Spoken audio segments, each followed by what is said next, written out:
Hey, Robert Follis, Code 4 Concepts. Welcome back. We're at part 2 of getting off of a barrier. In video 1, we talked about attacking the eyes, but we also talked about the hole that if I can't quite get to the eyes, oftentimes what we do is we make some space there. In this video, we're going to talk about framing, and what framing is for this getting off of the barrier is attacking the throat, but primarily it's about moving the chin and the head when we do this. Some of the things that will get talked about in this is, one, again, being able to move that head back, move myself around my opponent so that I can again get back to options. At this point I can release, I can stay on this person, do I have backup coming? We're always looking at what's the scenario around it, right, to fill in the holes, but this gives us a framework of being able to open up and move and develop those options, which is really what we're looking at, is getting back to those options. So one of the things you'll notice when we go through this is that our opponent does have a free hand, and it's not so much that I can get hit in an altercation that really worries me. It's, can I be hit effectively? Is it going to change how I function, or can I function at all after I've been hit?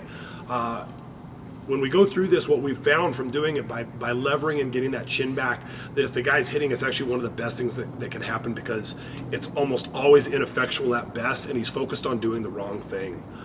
The other thing that you'll notice is sometimes I have an overhook. It can also be an underhook.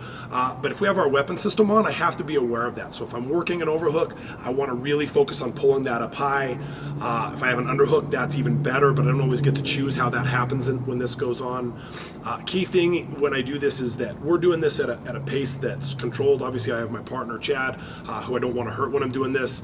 These would be strikes. I would be striking down hard. I would be ripping up into that chin, and I'm turning violently. I don't want to spend a lot of time when we're doing this so that I don't have, or so that he has that time to think and start looking at getting to other pieces of the puzzle here.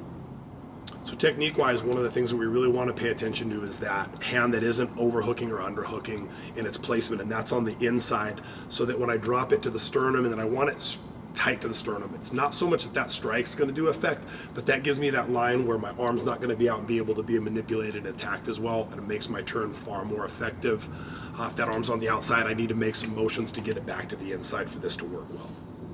So what we're really talking about is making sure that we're not pinned up against a barrier where we've lost our options of what we can do, where he may have friends coming, maybe we don't. We always want to be able to get back to that open space like we usually do in training. We want to have that ability to move and maneuver. I think that if you work this, you'll find it to be very effective in getting us back into that open space and giving us those options. Go give it a try and be safe while you're doing it.